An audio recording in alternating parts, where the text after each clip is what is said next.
Mga Pilipino sa ABS-CBN News. Ang mas pinagkakatiwalaan ng mas maraming Pilipino. ABS-CBN News and Current Affairs. Dating Energy Secretary Angelo Reyes pumanaw na matapos magbaril sa dibdib. Ang gulong suicide kinumpirma ng PNP. AFP nagluluksa sa pagkamatay ng dating pinuno nila.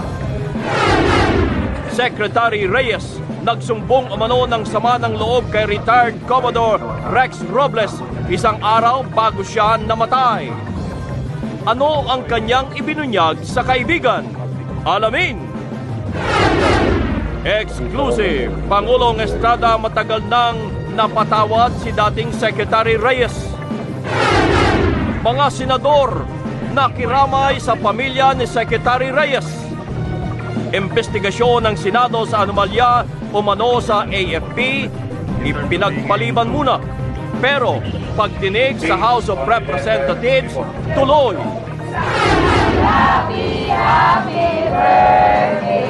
Protestang pa-birthday kay Pangulong Noynoy Aquino na uwi sa gulo.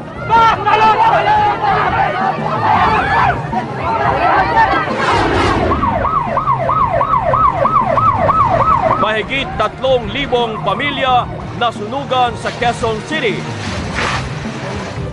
Dalawa naman ang patay sa sunog sa Makati. Askal Santana sa kanilang sagupaan sa football team ng Mongolia bukas. At Sara Geronimo, tinuldukan na ang isyong lilipat siya ng istasyon.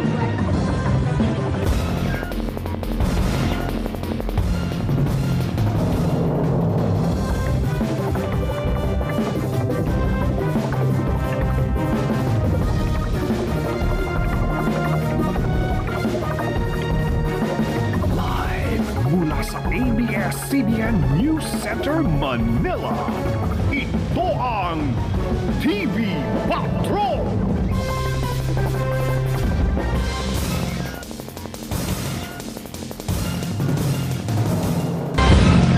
Live mula sa ABS-CBN News Center, Manila. Ito ang TV Patrol!